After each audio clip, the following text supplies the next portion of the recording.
కేంద్ర మంత్రి బండి సంజయ్ కుమారుడు బండి భగీరథ కేసుపై ప్రభుత్వ విప్ బీర్ల ఆలియా సంచలన వ్యాఖ్యలు చేశారు. కేసు నమోదై రోజులు గడుస్తున్నా నిత్యం ఎదుటివారిపై విమర్శలు చేసే బండి సంజయ్ తన కొడుకు విషయంలో ఎందుకు మౌనంగా ఉన్నారని ఆయన నిలదీశారు. లో మీడియాతో మాట్లాడిన బీర్ల ఐలయ్య బండి సంజయ్ కు నేరుగా సవాల్ విసిరారు.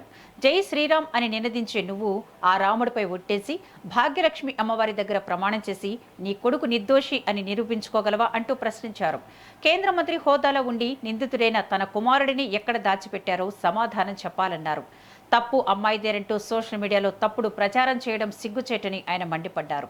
బీఆర్ఎస్ బీజేపీల మధ్య ఉన్న ఫెవికల్ బంధం వల్లే కాంగ్రెస్ ప్రభుత్వంపై బురద చల్లేలా ఇరు పార్టీలు డ్రామాలు ఆడుతున్నాయని ఐలియా ఎద్దేవా చేశారు. బండి సంజయ్ను వెంటనే కేంద్ర మంత్రి పదవి నుంచి తొలగించాలని ఆయన డిమాండ్ చేశారు.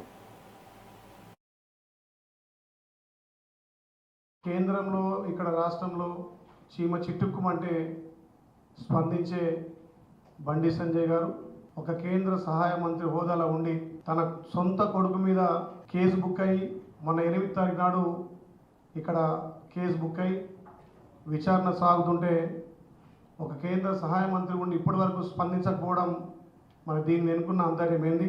రాష్ట్రంలో చిన్న ఇష్యూకే రాద్ధాంతం చేసి ఈ ప్రజాప్రభుత్వం మీద నిత్యం బురదల్లి ఆవేశంగా మాట్లాడే బండి సంజయ్ గారు మరి మీ కొడుకు విషయం వచ్చేసరికి ఎందుకు నోరు మెదపడం లేదు?